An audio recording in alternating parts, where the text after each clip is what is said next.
Everyone, if I can get your attention, we're gonna call the meeting to order. Okay. Call the Wednesday, September 13th, 2023 Emergency Medical Care Committee meeting to order. And we will start off with a quick roll call to establish a quorum if we can. Yeah, second here.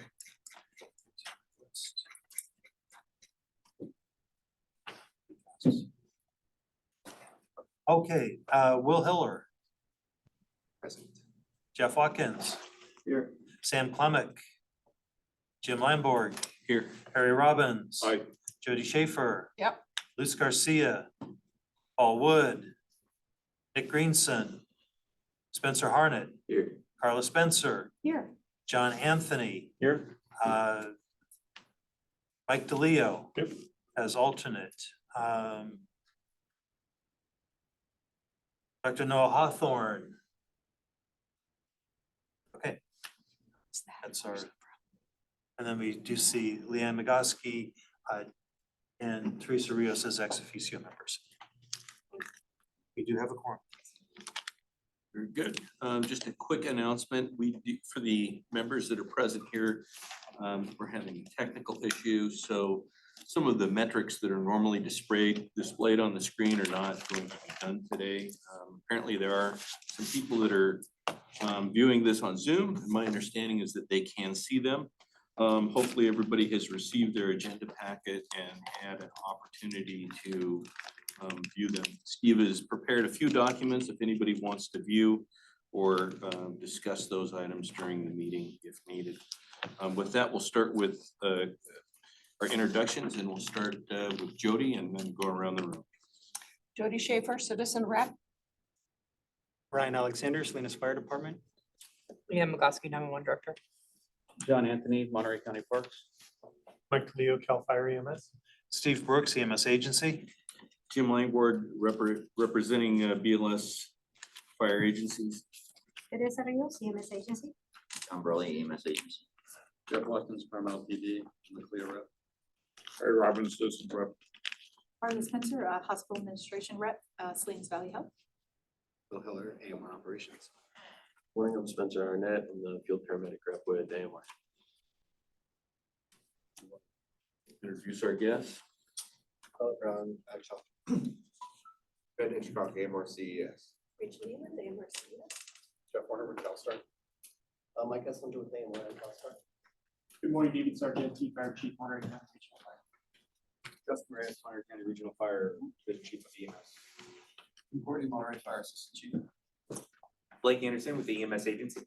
Good morning, Deborah Hopkins with the EMS Agency. Rena Moreno, EMS Agency. Kimberly Hernandez, EMS Agency.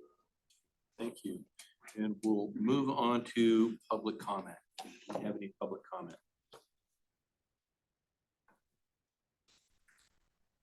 Okay, there being none, we'll move on to approval of the past EMCC meeting minutes. For those who are here, I did bring a copy just in case, because this is a voting item. If you need one, I provide one. Otherwise, it was in your packet. Move approval of the 12 July 2023 meeting minutes. I'll second it. All in favor, say aye. Aye. Any nays? Move on to reports, and my understanding though is that we do not have any MAC meeting minutes, but there is an EMS QI program highlights, and if Blake can provide that information to us. Good morning, everybody. I'll give you a brief update since the report is not in your agenda packets. Luckily, there's not too much to elaborate on. For our STEMI, stroke and trauma QI programs, there's nothing to report other than our upcoming meeting dates, which is STEMI QI will be on Tuesday, October 3rd. TQIC, which is our trauma, will be on October 5th, which is a Thursday. Our CQI tag will be a Wednesday, October 25th, and stroke QI will be Wednesday, October 25th as well. Along with that, for our CQI tag met on August 30th. During that time, we reviewed our 2024 policy and protocol review cycle. We also touched base on our QI plans, the NEMSIS 3.5 update, and our health data exchange project. Along with that, we also did a ketamine administration review. And during that time, we were able to kind of bring our committee the information that we, as time has gone on, while we've reviewed ketamine administration, we've seen a huge improvement in the documentation. So we took that as a really positive gain, and showing off that we've given more kudos to agencies than we actually have with corrective feedback or constructive feedback. So we were really proud of that. Outside of that, that was all that encompassed our last CQI tag. And the last 2 points for QI is on October 25th, the EMS agency will be working with the California Department of Public Health on ChemPAC training. And there will also be an EKG boot camp offered by Salinas Valley Health on November 13th. Both of these are CE opportunities for our providers. So if you would like any more information on how to attend, please let us know and we can facilitate that for you guys. That should be on our website. No, that's not on our website. I'm not aware of it, so, but outside of that, does anyone have any questions on the QI report? If I may make a comment, I actually want to recognize your work. Not just based out, my mind just went blank. Gosh. Good grief, I just lost my train of thought completely. But you know, you have done a really good job at taking over the CQI tag and working with everybody with our annual plans. You've been working with all of our stakeholders, not the annual plans, the QI plans. And it's been the best response that we've had from all of our stakeholders in getting all of their QI plans here, in working with the ones that were having a little bit of trouble. The ketamine is the other one that I want to make sure that I recognize, because the improvement, it has a lot to do with you, in the fact that you have taken the time to go through PCRs and everything and find you know, areas where we can praise people for the work that they have done well, and then find those areas of improvement and doing that in a more timely manner, more real time, because that is how we can affect changing the system. So the improvement that we see in the ketamine is a lot to your credit in the work that you're doing with our stakeholders. So thank you for that. Thank you very much. Blake. Moving on to Ops Subcommittee, we do have the draft meeting minutes in there. Is there any discussion on that? Okay. Moving on to the EMS agency report, Teresa. Thank you, Chief. I think most of you already know that TC left the EMS agency, and he is landed in a good place. He's working for the Central California overdose prevention project. So we are still working with him. He's connected with the buprenorphine project. He's doing some work there. So we still get to chat with him. Since then, we have implemented a plan for ensuring that the programs that he was overseeing were transferred to within other staff within the EMS agency, so that we minimize anything falling through the cracks.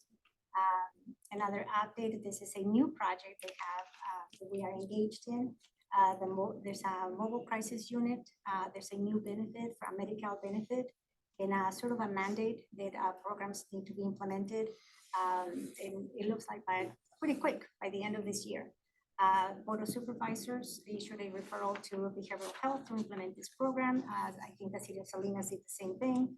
And so we are working with the county behavioral health, city of Salinas, county COM, and other entities to explore how this program is going to get implemented.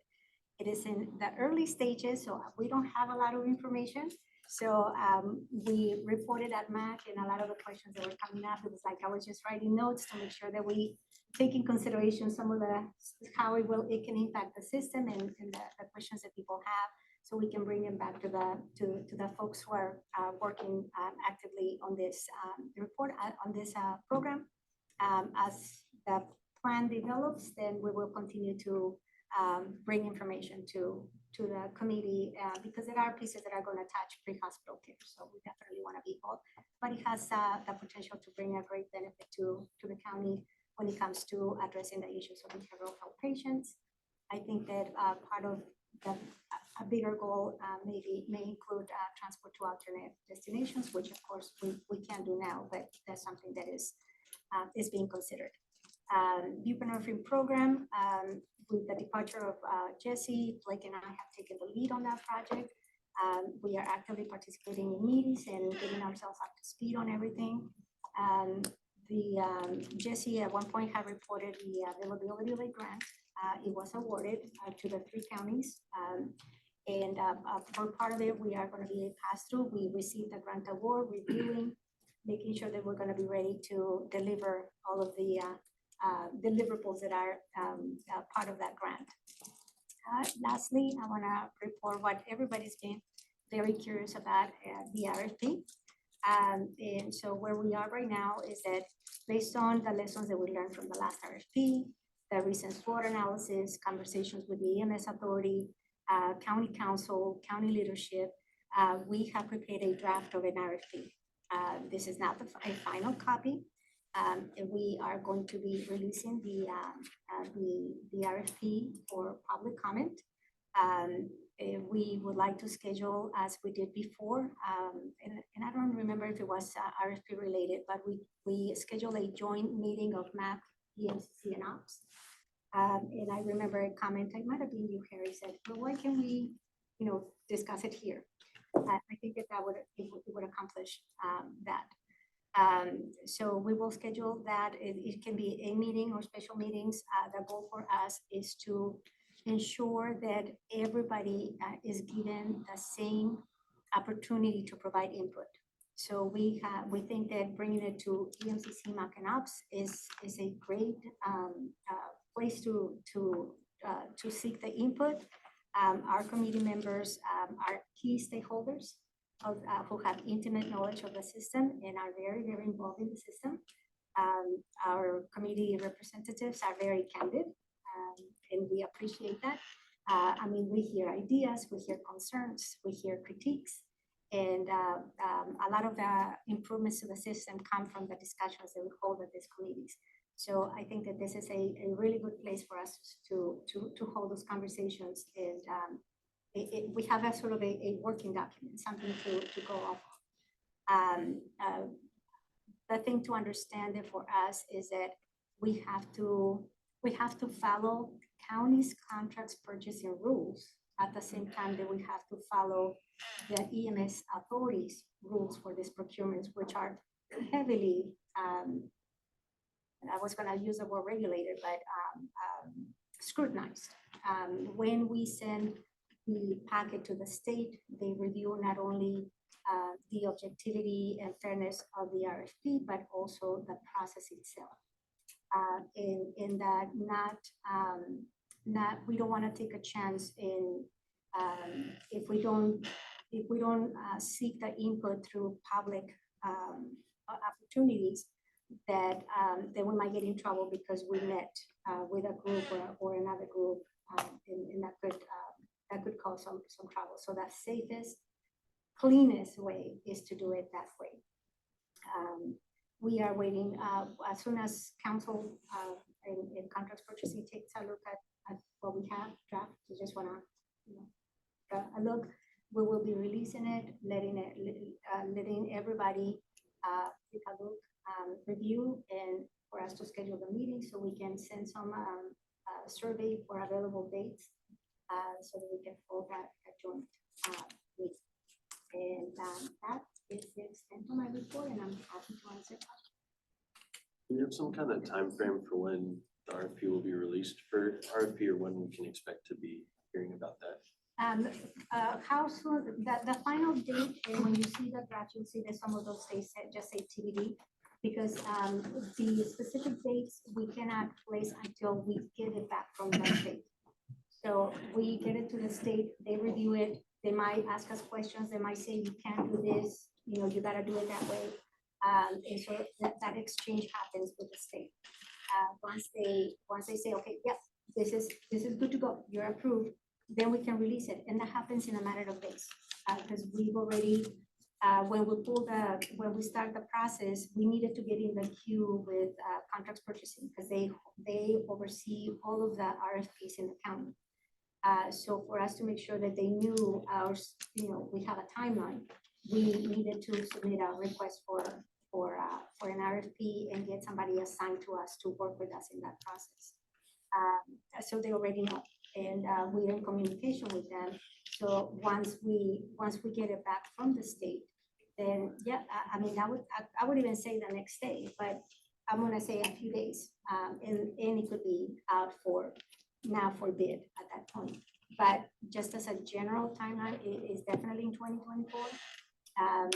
Sometime probably maybe close to the end of the first quarter of 2024. That's the projection right now. Teresa, just real quick, couple of comments. One on the mobile crisis unit. If and when it is appropriate, I think it would be good to have a presentation made to this group so that we can learn what's going on with that. And in addition to that, obviously we have the MSA involved in that, but just ensuring that we have good EMS representation as that program goes forward. I know that those programs are typically, they interact more with law enforcement than they do EMS, but there are a number of patients that we encounter that may not qualify as a crisis at the time, but EMS personnel do need that segue and that help into other types of behavioral health services and other types of county resources, and that would be I think a good thing worth discussing and seeing how that can assist with that.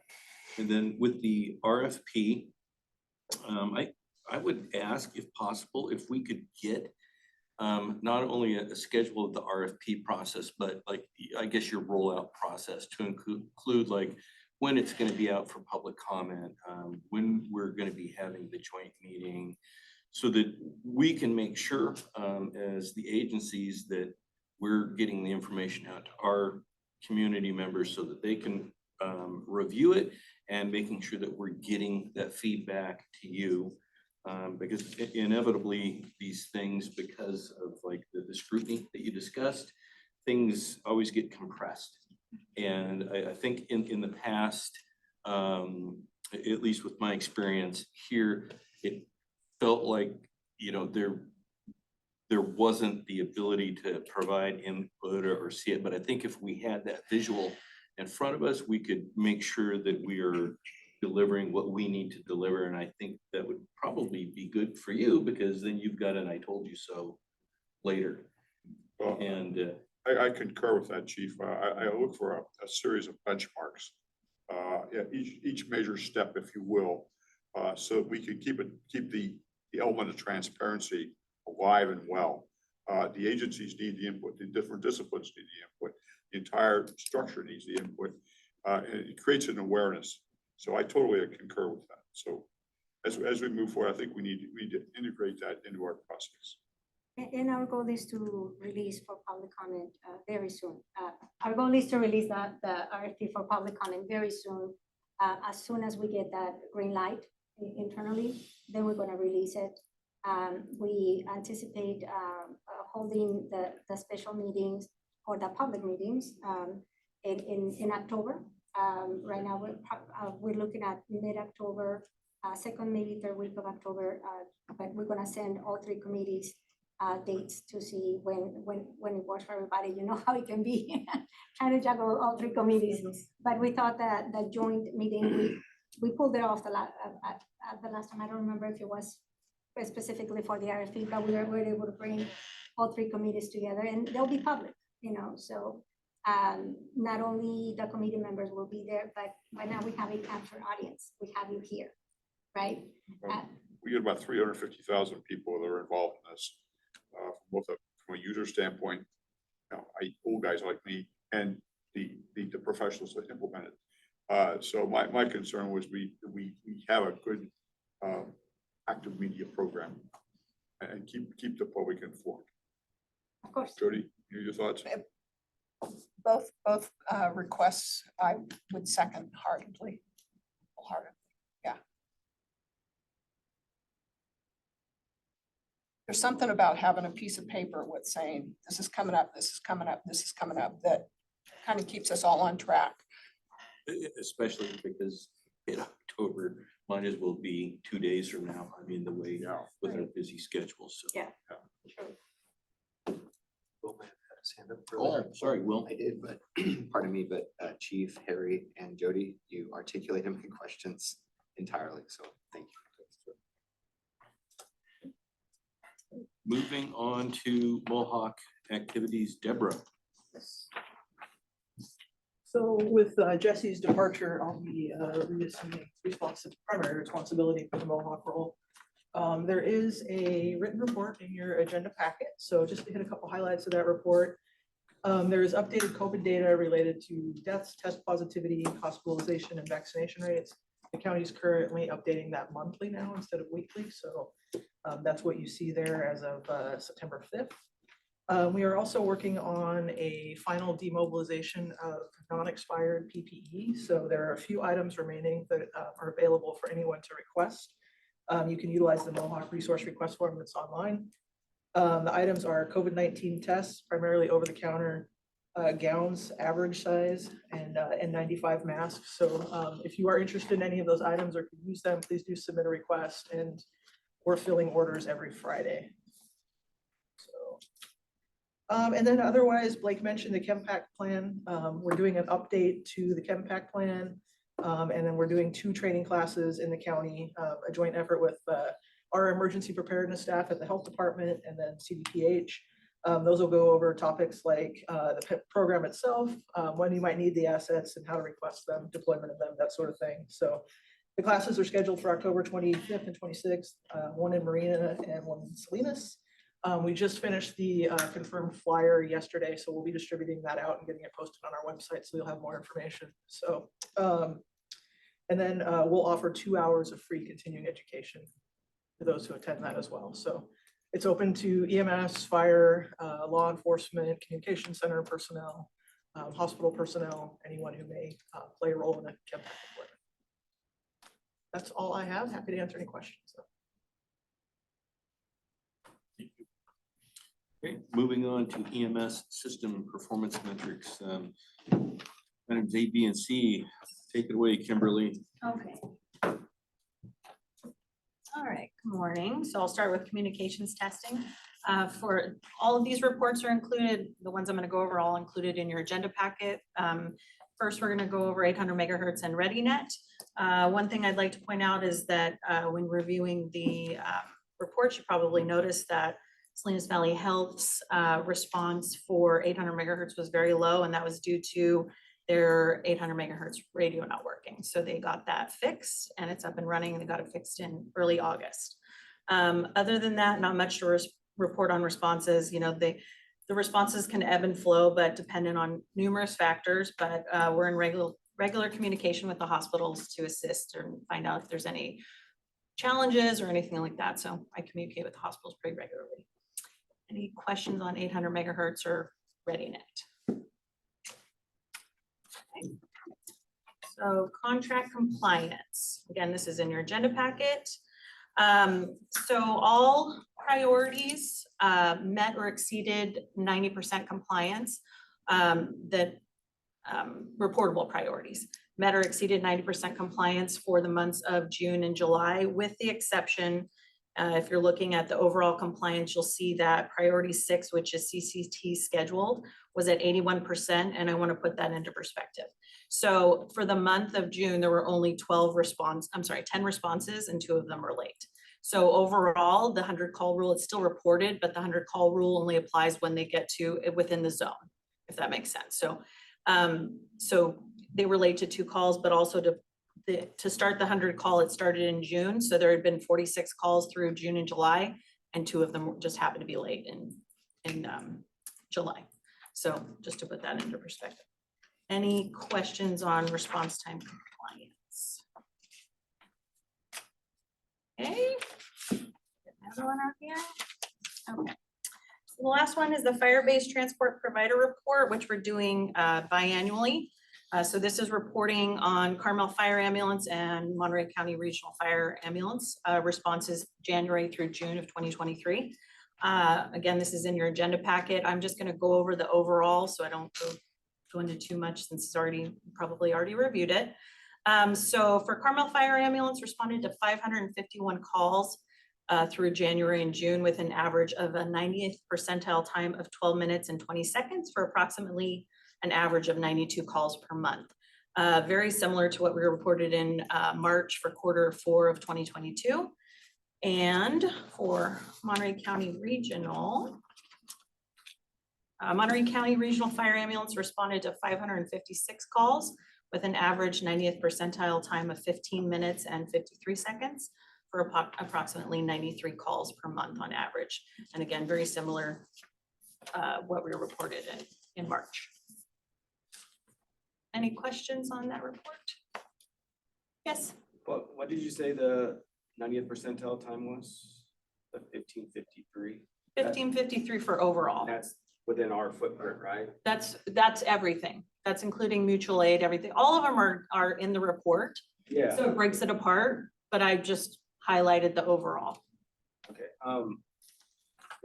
I pulled a report from ESO with the same period of time from January to June.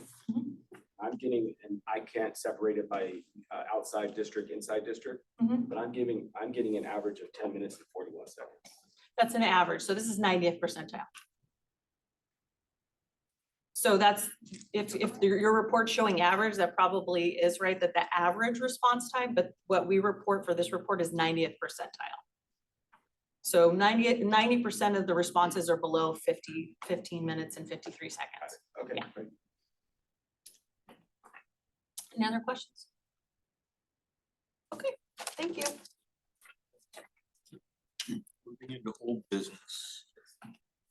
EMCC membership. Steve.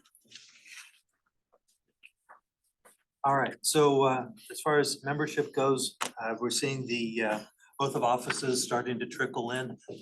Please get those completed, get those to our office. And Gary, we're getting them. Please provide them so we can get the rest of the paperwork going. Again, it's always the Form 700 and other documents you have to do, but the oath of office is clearly the important one. All right, next, based on request of this group, last meeting we discussed the attendance standards, and we provided a little bit, you could pass those along. We provided this, I updated it at the back end to show July participation at EMCC. And since this is a potential action item, I brought some copies because we can't show the committee on the screen. So the bylaws require attendance by this committee, by the members. And if the member is not here for 3 consecutive meetings and or I think it's 3 and 5 or 3 and 6, this committee can take an action to recommend removal of the member from the committee. So that was part of the discussion from last time. To share what's on the chart here. We did cancel the July meeting on the 13th of last year. So that's why you see the dark column. Nobody was expected to be here, so it was canceled. The blue columns are all the AB 361 meetings. So you can decide, how that factors into all of this. The remaining columns are for each of the meetings that we had through from July of 2022 to May of 23, and then I included the update. There's also a few things again, 2022-23, we had different members for a couple of positions. For example, Tina Nieto is the primary member for law enforcement. We have Chief Wilkins, has been here, last meeting, he's been here today. Greta Steinbrunner, who was our paramedic representative, was, replaced with Spencer Harnett, and Spencer's, again, was here from when he was appointed till now. And so that's basically it. I did not provide any attendance for alternates, as alternates do not have to show up unless the member is not here. So it would not much that we do with alternates. That's basically the chart, how it's constructed. It's up to you guys. Well, it's one glaring exception here. There's one person, there's 14 meetings listed on the chart, 7 of which are AB 361, which are somewhat easier for people to attend. And that person attended none of the 14. Now, that ought to tell us something. That person is either not interested or doesn't give a damn. So I would recommend that person be replaced. I'm sorry, is that a motion or a? I can make it a motion if it's warranted. I will move it that the citizens rep who has not attended the 14 meetings be replaced, and the EMCC seek out an active participant for that position, preferably one from South County. I second that. Any discussion? I guess the only challenge we have is we aren't finding many people to join us in the citizen rep. Right? Well, I mean, I don't see why we shouldn't be looking for somebody, but we also don't even have alternates for ourselves. I would ask, is it appropriate for members of this committee to engage people that we think might be active and productive participants? Or is that something that needs to come from EMSA staff? I don't know that there's a rule about it. That when we got Luis Garcia to join, I reached out to the city managers, and I got her as a referral committee. We've done some work on recruitment. I think that for your positions, I'm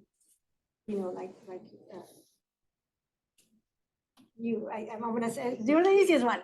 Like you can tell us, hey, so and so is going to be my alternate, but I'm not sure of any other rules, so I don't wanna provide the wrong information. Traditionally, I know that we have been the ones recruiting, particularly the citizen positions. And when we reach out hospital industry.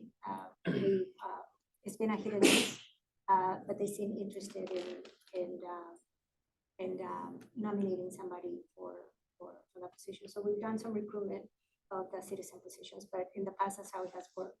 We usually reach out to city managers. Is it possible to put it on the website, county EMS website, to recruit for folks? Yeah, we definitely can. I Especially mean, the we'll alternates. do an outreach, cast a white net, as we usually say. If I may, as far as the position goes, this is a citizen representative position. In other words, they can't be affiliated with anybody in the EMS system. They could be retired, again, just not currently affiliated. Citizen rep also is not, according to the bylaws, does not have to be a resident of a particular area, but in our past practice has been to have the individuals cover as geographically disparate areas of the county as we can get. So Luz has been we hope to be the representative for the South County. So ideally, anyone who's nominated or been pushed forward to the EMS director for nomination to the Board of Supervisors Ideally, we would like to have somebody from South County. So again, the greater the perspective we can get, the better it is. But the bylaws don't have any. Right. Other than I think they have to be a resident. It's an informal consideration, let's put it that way. And looking for the broader spectrum of input is to our advantage. Sorry, I just have a quick question. So that person may not be a county employee or an employee of one of the allied agencies. Boy, I could have. Citizen rep be a member of Let us look the, into that. yeah, we'll have to look into whether they can be It's county. never occurred to my knowledge, but for example, I'm a county retiree. Yeah. But there's no question where my obligation and my fulfillment is, it's with the citizens, so, whatever. Other thing I could think of is a county employee, forget, maybe they're in Department of Social Services. They're not affiliated, but they've got a 9-to-5 job. Might be hard to be here at EMCC. Because I thought Ms. Garcia, she was employed with the Clínica de Salud, right? Yes, Yeah, so she was a county employee as well. this clinic, part of our. Was it part of the county complement of clinics, right? Don't know. I don't think it is, but I don't. Might be mistaken, sorry. Well, I can I don't think it is. promise you that through a number of community service organizations that I'm involved in the county, that I can come up with some recommended citizens that, business owners that have nothing to do with EMS or fire. And Yeah. I'm happy to forward you that information, but I don't want to do anything that's inappropriate. But I can get you candidates for sure. We'll make sure and we'll follow up because we appreciate that. We would appreciate the recommendations. We'll just make sure that everything's okay and we move forward. All right, well, we have a motion on the table to recommend removal of Luz Garcia as a citizen rep. Have a second. We have a motion, we have a second, it's on the table, All in favor? roll call. Do a roll call? Okay, roll call, Will Hiller. Aye. Chief Wilkins, Chief Watkins? Watkins, sorry. Carla Spencer. Aye. I don't see Sam Clemick, Jim Einborg, Aye. Harry Robbins. Aye. Jody Schaefer. Aye. Luz, who's not here, would probably abstain. Paul Wood's not here, Nick Greenson's not here, Spencer Harnett. Aye. John Anthony. Aye. Carries. Very good. Any more discussion on that item? I have a quick question, Chief.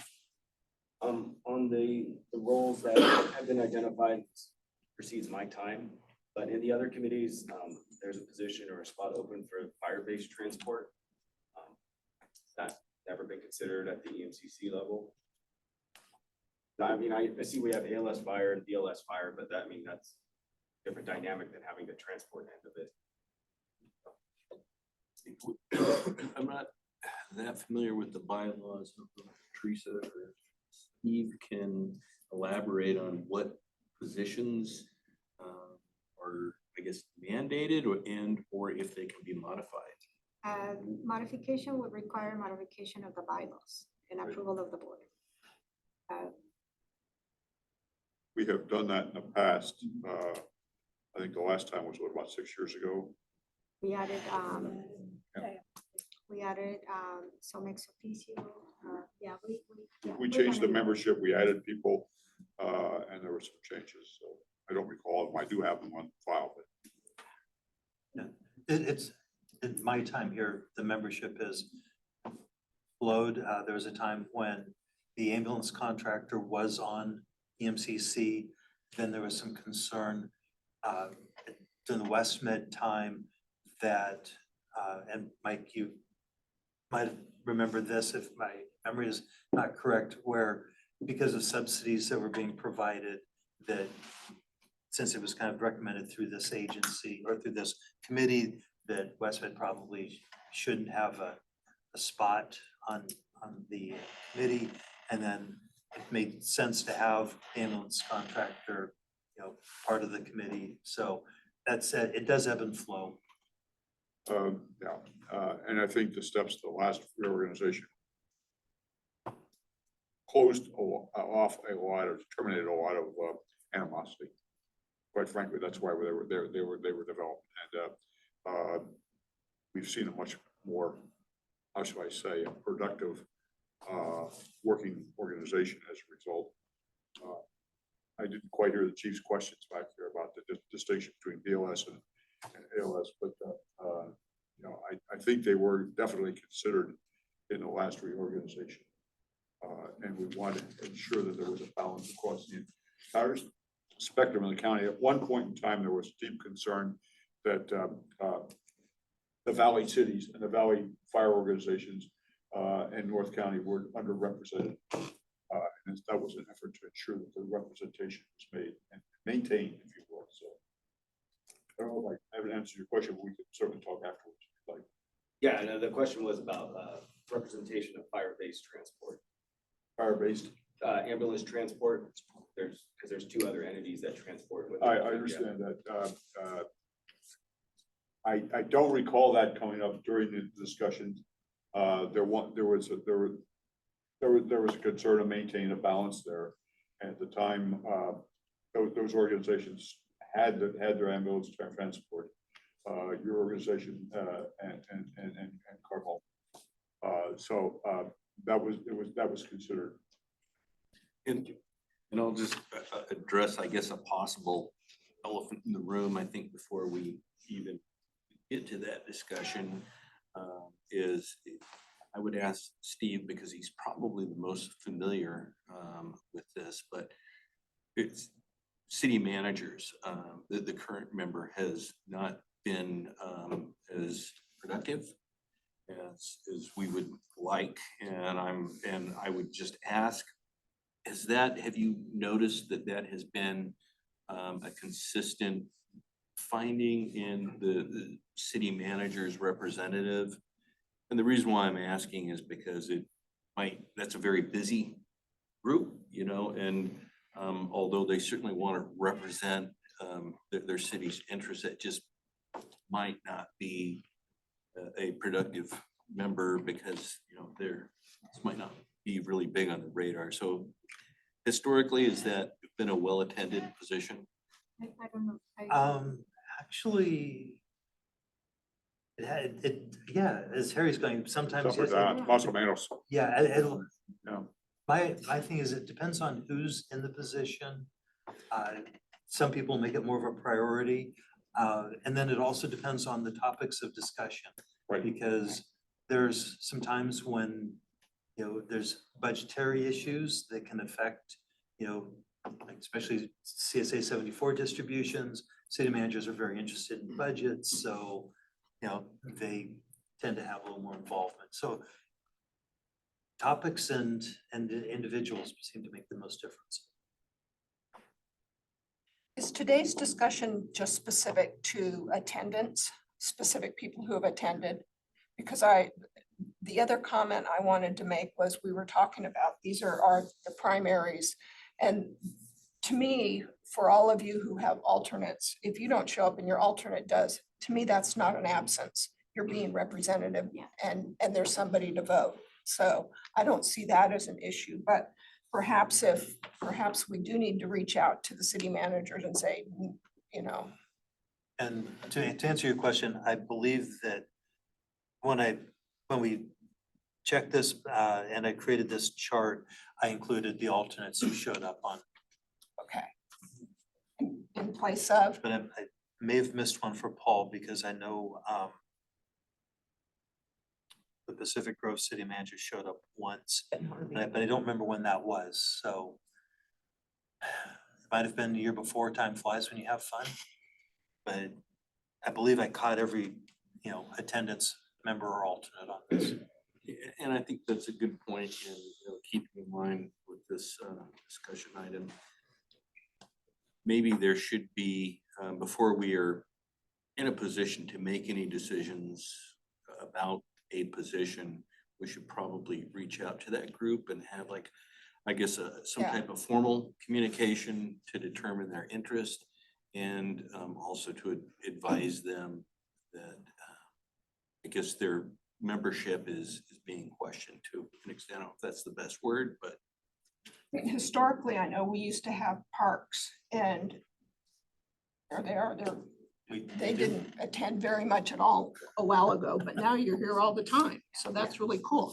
Well, that was because of the person who was on the committee left and we went through so many directors in about a 3-year period Yeah, that it just got skipped and never thought of. right, exactly. So sometimes it's just a matter of having that conversation and Yeah, Yeah, and I we're- think that those of us who have been here for some time, and everybody has, not even longer than me.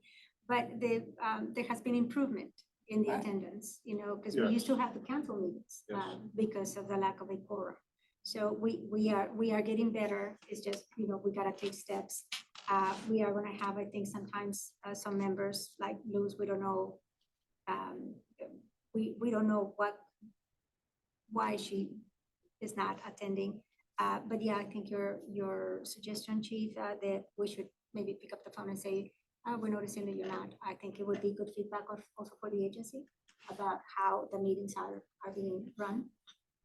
Well, it's a function of depth, as Jody has alluded to, because so there are backups in some cases, and fire and law have always been, have a depth full of them within their organizations, and as others as well. Well, use fire and law as a prominent example. But not having a backup for the citizens reps, that can be a challenge. So I think that Steve's comment and the chief's comment, I think we need to reach out to Paul and or his organization, say, hey, we do have a body here. We appreciate your input. We'd like you to attend. If not, get somebody who can. Let's do one thing. When we go back, let's make sure that we capture alternate and primary attendance instead of by name, maybe by position. That way we make sure where is falling short, and then we take action from there. Because I think you make a good point, Jody. if you're being Leanne, represented. did you yeah. have a comment? Just a comment. I know Ben Harvey is the alternate and he obviously is no longer with Pacific Grove. And I believe when I was trying to fill his spot on one of my boards, he was also the president of the City Managers Association. So I'm just trying to help out the City Managers Association that they probably have a few spots that they're trying to fill at this time. We'll reach out. Thank you for that. Thank you. One more Well, question, and I think that that position was way more active during active RFP discussions. Yeah. One more question, Chief, and probably Steve's gonna be able to answer this. Who's the alternate for ALS Fire right now? Mike DeLeo. And then the alternate under Spencer for the EMT paramedic at large? We're working on that. Still working. Okay. Well, moving on. EMCC ordinance revision. Deborah. Did we do our roll call vote? Oh, yeah, I think we did. Yeah, we did. We did. Okay, thank you. I'm sorry. Yes, I did. Sorry. No. Way too many things on my. Thank you. So we are continuing to work through the revision to our ordinance. We've worked through multiple sections individually, drafted some language and some revisions, worked with county council to get those individual sections approved. We're now in the process of combining all of those individual sections into one cohesive document to go to county council for a final review. So we hope to be finishing that comprehensive document up shortly and getting that off to county council. And then we'll be bringing that to the group, the public, for comment on the ordinance itself and moving forward from there. So still in progress, but I'm happy that if anybody has any specific questions or anything. Deborah, just moving on, modifications to the structure of the EMSA agencies advisory committees. Yes, so included in your packet are the documents from the last EMCC meeting.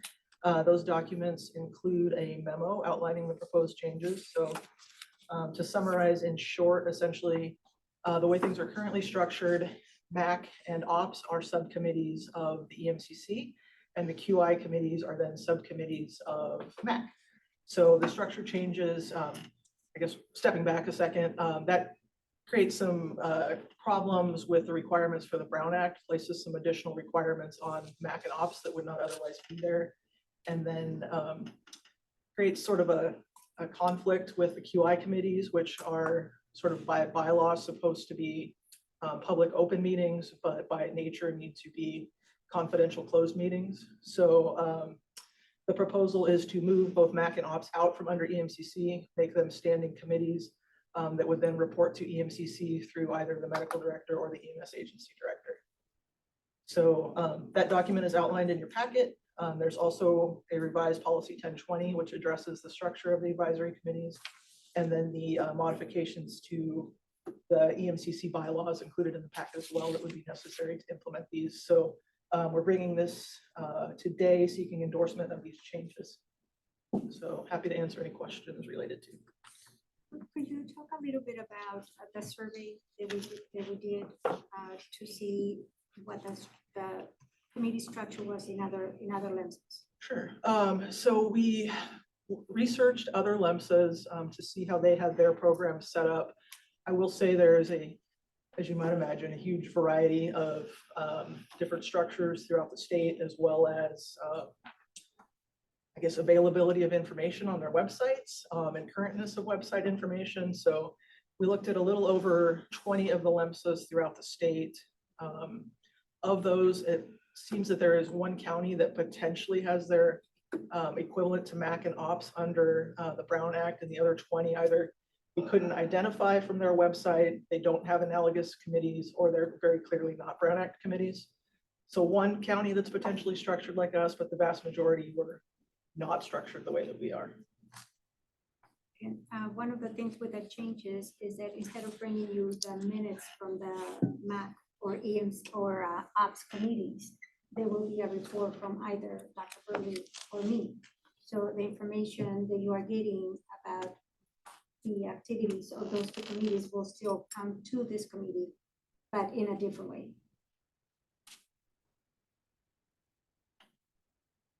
So I support this program because it's not going to change the essence of either committee. It's just going to change the Brown Act requirement, Yes. which to me was an onerous requirement for both of those committees, and particularly for the QI committees that really do need to be confidential, and there should be no question about them being a closed meeting. So I think this is a great move on your part. I would like to move that we adopt this. I would second that. So take a roll call on that. Oh, that was fast. I was not even ready for the motion. Can I ask a All quick right, question give me- before we do roll call? I'll give Steve a One more chance. discussion. I'm trying to keep up. I'm hoping I'm on the right notes or proposal. And the Quality Assurance Committee would move as well, correct? Yes. Yeah. Now I see, and I didn't know this, so my apologies, that I'm supposed to have a representative on that. Is that how I'm reading that? It says one representative from Monterey County Communications Center. In which committee, I'm sorry? EMS ops, yes. No, it says for Quality Assurance Committee. Oh, QI tech? yes. And so my question is, while you're making bylaw changes, is that still appropriate? And do I need to actually assign someone to that? Because I had no idea we had someone, since we basically get the address, phone number, and transfer it to the ambulance provider. So just, it's an interesting point of discussion while you're making all these Yeah. changes. For the security, I actually didn't realize that. I haven't. Okay, well, looked good, at me those either, com- so. Those documents regularly, so we can talk offline Sure. if you want, and then bring it back to committee for next time. Historically, whenever Oh, no, we're we in don't, we those won't kind need of to bring it to meetings, there committee. No, we would, yeah. Yeah, we won't need to bring it to committee.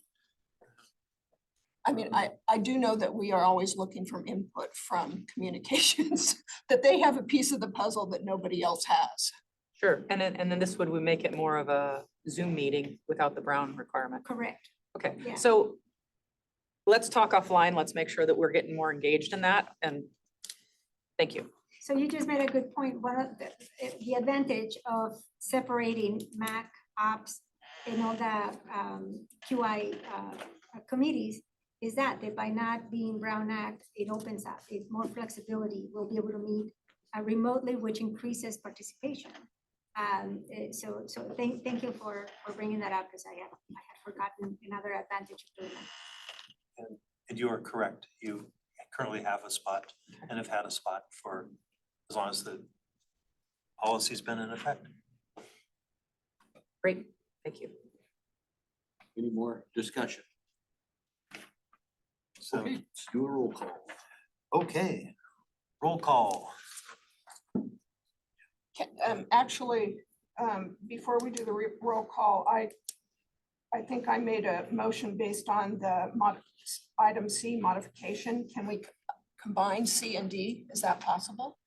Or are we just gonna go do it? We can't, okay. They're listed separate. I would recommend keeping them separate, and there's they're listed separate, so I would do them separate, but I think they're basically Same. allied. So you can part do and them if you guys parcel. want to. One kind of follows the other. Yeah. Want to do them both? Fine. So is that Can we get another motion then? So my motion would be that we accept both item C and D modification to the structure of the EMS agencies, advisory committees, and the bylaws that are revised for that purpose. Second, I'll second that. discussion? Roll call, please. Will Hiller, Aye. Chief Watkins, Aye. Carla Spencer, Aye. Sam Klemick. Sorry, Jim Lineborg, Aye. Harry Robbins. Aye. Jody Schaefer, Aye. Spencer. Aye. John Anthony, Aye. Mike DeLeo.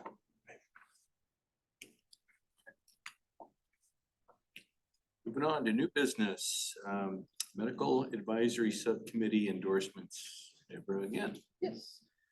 So we have one potential new member for MAC that we are seeking endorsement for, is Chief Chris Borquin from the city of Delray Oaks Police Department. He would be representing the law enforcement agencies as an alternate. He's been nominated by the Monterey County Chief Law Enforcement Officers Association. There is a bio in your packet with some information about Chief Borquin, and we would just be seeking his endorsement.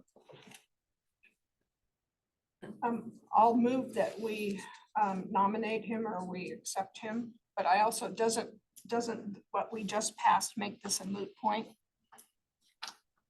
Ooh. Well, one action came before the other. Yeah, that's true. Well, right, yeah. Well, we have to change the no, no. bylaws to, Did we change The that board. part though? I believe so, yes, Okay, but we would still have to take the bylaws to the board for approval. yeah, Okay, so the Next the time we bylaws won't, are but not this time we approved do. until the board Okay. approves it. Yes. So let's just play it safe. Okay, so let's endorse him.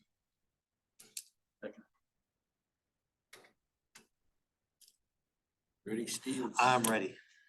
All right, Will Hiller. Aye. Chief Watkins. Aye. Carla Spencer, Aye. Mike DeLeo, Jim Lineborg, Aye. Harry Robbins. Aye. Jody Schaefer, Aye.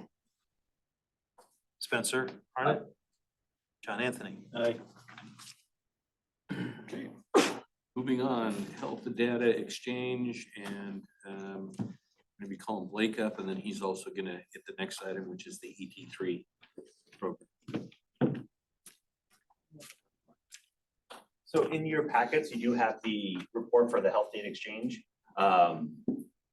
project. Just to give a brief update, the EMS agency was able to establish a data working group committee with ESO, all of the local providing hospitals, and many of our other EMS providers. That was on August 28th. During that time, ESO was able to provide an overview of the HDE program, and we were able to facilitate a conversation where we learned the needs of both the hospitals and the providers, and to kind of explore what needs to be addressed, and well, kind of our next steps. And we continue on having this working group meeting, and we're currently polling to get another working group meeting here going within the next couple of weeks. Briefly to kind of update the group here, Natividad is working with ESO to expand their data points, including hospital nodes, which would be similar to like physician notes or other patient care notes that the providers can receive. CHOMP, the new update from CHOMP that is not written on here is after this report was written, CHOMP was able to approve the project on their August domain council meeting. And so we'll be working with their team to get a kickoff meeting started. And we also have Memorial that will have a kickoff meeting started here soon. We're working with ESO and their team to get dates set up for that meeting. And then SVH is working with ESO on a regular basis. And we've worked with SVH and AMR to kind of address their concerns and the issues that they were having, concerns of like PCRs not being available to read. And so we got a few answers and some next steps on what we're looking for. And we Will was able to provide us with some training materials that they give to the crews on how to take copy the patient information so that way they can connect online or through the ESO platform, their PCR with the hospitals. And then outside of that, I'll make it a point that it's we're continuing to work with all of our providers, and we want to make sure that everyone has their input on this program. During the MAC meeting, Ryan Alexander, Justin Reyes, and Chief Sargenti, let us know some of their concerns. And if you want to speak a little more on your concerns, I'd be more than happy to give you the floor again, if you like, Chief Sargenti. Yeah, sure. Yeah. So as I addressed the MAC this morning, I just want to make sure that you guys hear this from me as well. I'm happy to see this on the MAC or the EMCC agenda, and I hope this stays on there until this project is complete. It's very critical that our fire departments and our providers get the input back from what this program does. And I understand there's lots of moving pieces and parts, but we appear to have a good pathway forward to getting completion this time. This project's been in the work for 10 years. So that's 10 years of not getting feedback from our hospitals, and the hospital's not getting feedback from us. So that needs to change. And I look to you folks as leaders in this organization to recommend to the Board of Supervisors to continue to hold people accountable until it's done. Two things I want to kind of points of order here is, first, we'd like to get the information back when our firefighters or providers have been exposed, and this is a method of doing that. So without this in place, we have to go through side channels. We have to use relationships to do that, and all that being successful, it's really not appropriate. Secondly, is we need the feedback from the outcomes of our patients to further the growth of our people, right? And that's that QI piece that we talk about amongst our EMS providers as well as our EMS system. And without that feedback back from the hospitals, we don't get the growth from our personnel, and it causes us consternation as we continue to try and emphasize that our folks doing the right thing. So I appreciate the time. I appreciate it being on the agenda. I look forward to completing this project in the near future. Thank you very much. Does anyone have any further questions or input on the HDE program at this time? Yeah. If I may, I just want to emphasize that the EMS agency is committed. Yes, this is a project that has taken way too long for many reasons. We can say COVID, short staffing, whatever. But this is where we are. And I hope that the update that Blake gave of the progress that has been made within the last 2 months shows just how committed we are, because we've made more progress in the last 2 months that we had made in a long time. There were some challenges with, we developed a data governance policy to make sure that,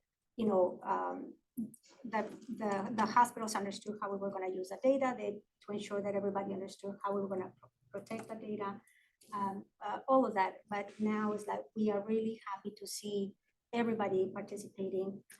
We sat at the table, we identified issues. Blake and I have had follow-up meetings with AMR, with ESO, with SVH to address some of these issues. We've learned a lot. We ran reports, we've identified areas where we can actually implement some solutions. And it's as simple as just understanding that the number that we're looking for sometimes gets entered incorrectly. So some training in that area could fix some of that.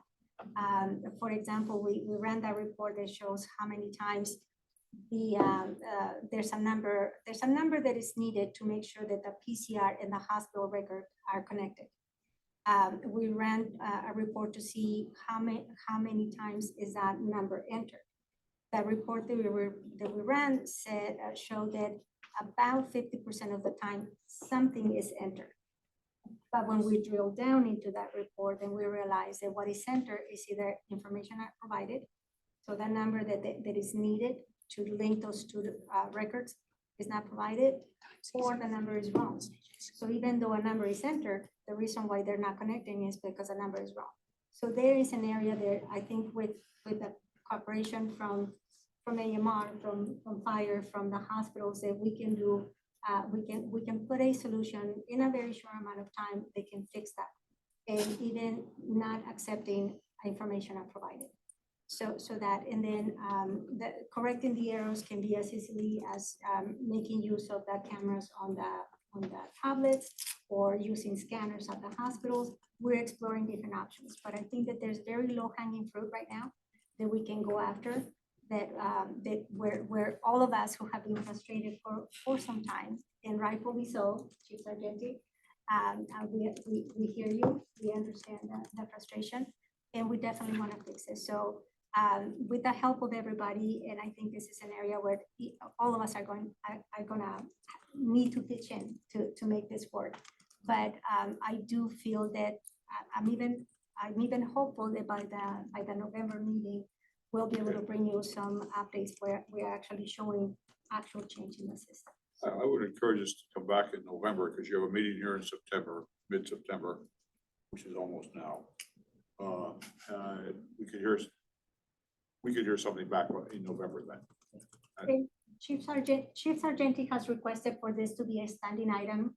Yes, on that's these my agendas. question. Can we make this a standing item? Because I heard the word feedback. Mhm. And that's something very critical to me, and particularly feedback to the responding agencies. That's my concern. And for us, this is very important because it has a direct impact on patient care. That's right. That's right.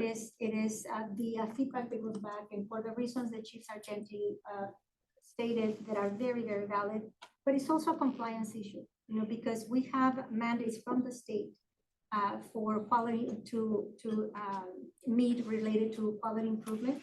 Right. And we have to work with the hospitals. HDE is part of that. So for us, it's also an issue of compliance. So we want to make sure that our hospitals are compliant, the system is compliant with all the requirements. Right. There are a lot of parameters there, but basically, to me, it boils down to enabling quality assurance at the responder level. And if you don't get any feedback, you operate in a blind. If I fly an airplane for X number of hours and come back and don't tell the maintenance people what the hell went wrong with it while I was flying it, where am I going to be when the next time I want an airplane? I'm not going to have an airplane fly. Simple as that. So I strongly encourage we keep this on the agenda and keep it. First, can I ask you, so what is the structure? Is there like a task force with the hospitals at the table, EMS at the table, or are you just meeting with each organization? So a little bit of all of it. So the HD working group is the accumulation of all the stakeholders in the program. So that is the EMS providers, that is the ESO and the hospitals. So those are for the working group. That's basically everyone to meet together, discuss everything in the open so we can get an idea. And then while we have that working group, there will be some of the points that will be mentioned in the working group, and then we'll have some of the side conversations where, like, say, SVH, it was brought to our attention that there was issues seeing DCR. So we set up a meeting with ESO, AMR, and SVH to collaborate on, like, okay, so what's going on, and understanding to the process of when the ambulance comes in, brings the patient to the hospital, they get processed, they get registered, they get taken to the room, and how does the exchange of patient handoff to then now getting the patient information, like the wristband or the face sheet. So we learned that process, and we're studying that for each hospital, because obviously every hospital is going to be different. So again, combination of both, and we're also, along with that, we have the EMS agency is having side conversations with ESO in particular, since they are the ones who run the platform. We're having the conversations with them and going, okay, what do we need to do? What do you guys offer? Teresa brought up the issue, the idea of scanners, if that's beneficial for some of the providers. ESO is bringing us information on what scanners are appropriate or, what might be beneficial for the hospitals and what they've had success with in other programs that they also highlight too. They do not specifically endorse anybody because they don't have any contracts. But those conversations allow us to learn a little more about the HDE program, and it also allows us to, keep them on their toes. And basically I'm having meetings once or at least twice a week with ESO at this point, trying to make sure that we're on their radar and they're not dropping the ball. I know that has been a concern. As it was mentioned, this program has been in the works for 10 years. And for some, that can be very deflating. So I get hesitation and, for some people, but we are really working on making sure that our presence is known at ESO. And I think in some cases, they may be kind of tired of that, but we are doing our due diligence on making sure that we're at the forefront of their priority list, because again, we want to see this program succeed. And from me coming from an outside agency or outside EMS system from Monterey County, having this ability, most counties don't have any sort of feedback in this sense, other than you can email somebody and go, oh, I can give you that specific patient. But to have a consistent, regular outcome information available at any time, that would put you guys ahead of many other agencies within the state. It's a very beneficial program, and it would make the world of difference for a lot of paramedic providers and EMTs. And so there's a lot of investment going on to this, and we want to make sure we fulfill our obligations and the promises that we make. So. That is interesting. You brought up the perspective that a lot of counties aren't doing it. But in Teresa's last statement, she said this is a mandate and we have to be in compliance. So whose compliance are we falling under then? This is in policy. So if we look at the Monterey County policy, we actually highlight things in patient outcome as in data exchange. So it's a standard we've kind of, it appears that we've set up for ourselves. So there's no state mandate that we have to do this? There is a level of it, yeah, but the level I should say of the outcome information we're getting is going to be a lot greater, I think, than what many other places get. Because you can get outcome information from the hospital without being on a system, right? Yeah. Like I know personally, I've touched base with a lot of you. Like I would get calls all the time from the fire agency and saying like, hey, can you tell me what the end result of this patient was? So I think it probably varies. You don't necessarily need an electronic version. You could have a different feedback loop. Well, Perhaps. and the CQI meetings are a form of outcome. And just Yeah. if I may expand on what they said, so there are regulations that require us to have QI programs. HDE is falling under that QI program. We also have EMS policies that cover QI. We also have the designation agreements that we have with the state and the county industrial programs, receiving hospitals and base hospitals for them to participate in the QI. So that's why I mentioned this is a compliance issue for us.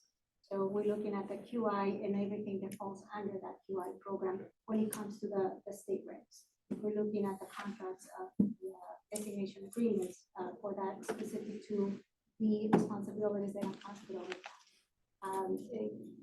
I mentioned at different meetings that internally we've been combing through and going back to the root of it all with regulations to see are we in line with everything.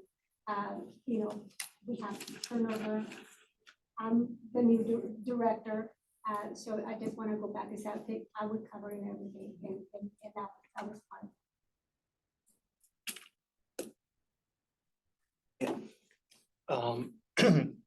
Thank you, Chief Sargenti, for, I think, accurately summarizing kind of what was said at the earlier meeting today. I really appreciate that. And I think those two topics that you brought up are obviously the primary reasons why this is, so important. In the past, calling up SVMA or, SDH or Natividad definitely worked. I worked a cycle at our station 1 the other day, and we ran 40 calls came out of that station. And after about 6 hours of paperwork, your task saturation starts to get to the level where you're not really caring or reflecting about patient number one because you're just in survival mode.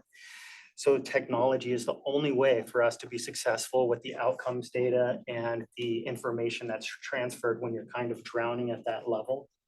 So that's why this is so important to, especially to us. So I'm so glad that we're kind of rekindling this. I've got so many hours with ESO. I've got 3 tickets open right now. And for the last 4 years, they've been telling me how amazing the iOS software is going to be when they roll out, and they have so many programmers working on that. And I'm so grateful that and optimistic that this program eventually will somehow allow me to get some type of data back. Harry, I appreciate how you keep bringing back the metrics, because I would like to see us have tangible metrics at least by that November, to see what is our threshold and our breaking point before we start looking outside, or like I brought up last time, maybe other developers to see how they could maybe integrate the software solution here, because it does have to be software based for us to be successful. We're getting to a call volume now that we never even thought we were gonna be dealing with this decade. So thank you for continuously bringing that up. Well, you make a very good point, is that whatever system is developed, it has to be user-friendly and supportive, because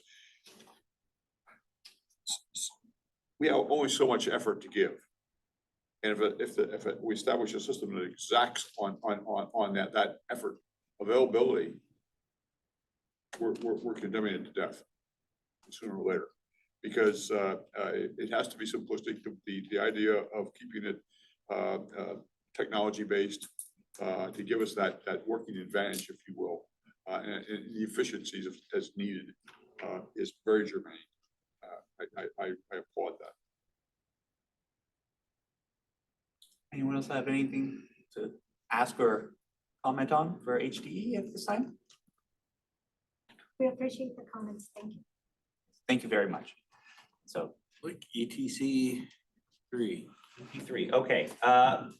Brief update here. On June 28th, the Centers for Medicare and Medicaid Services, CMS, announced that the emergency triage treatment and transport model, ET3, will be terminated 2 years early on December 31st.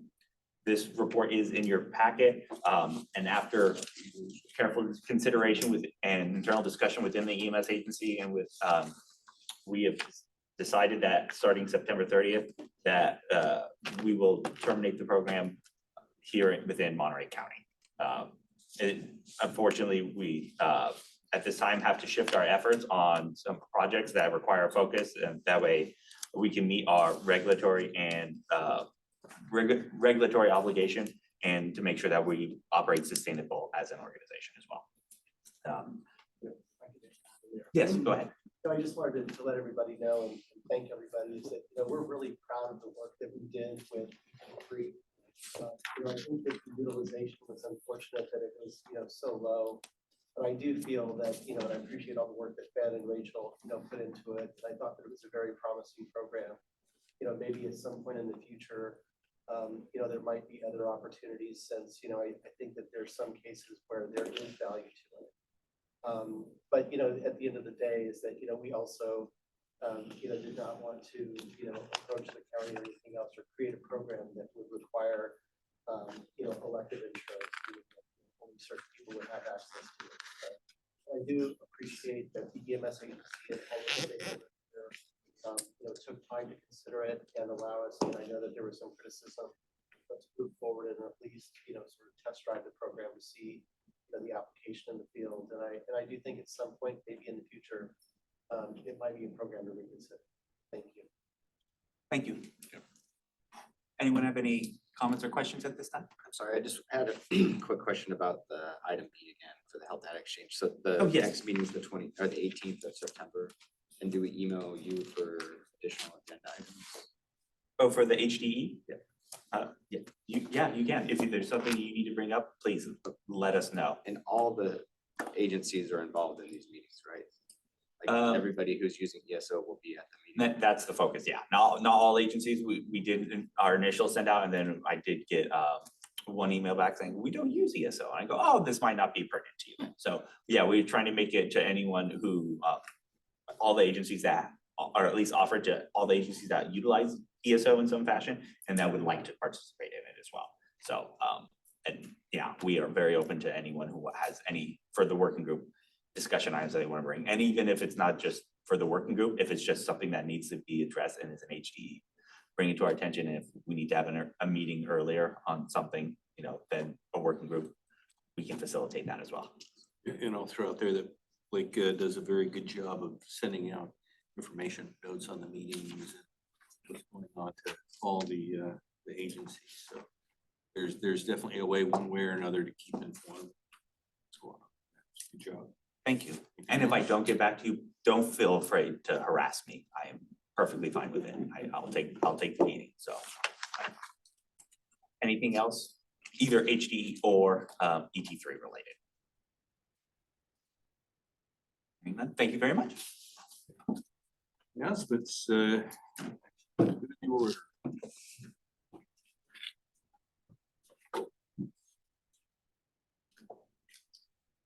Anything? I'm so sorry, I don't have an announcement, but I definitely have another question about the NEMSIS 3.5. Who's the contact for that? Blake and I. All right, thank you so much. I have a quick good of the order. Just want to throw out there that I think today's meeting, as well as some other meetings, but today's meeting in particular, I think was very productive. There was some good discussion back and forth, and we're all here to find ways to improve and ensure good patient care. And I think we accomplished that today. So I want to thank the members of the committee and the members of the EMSA staff for that.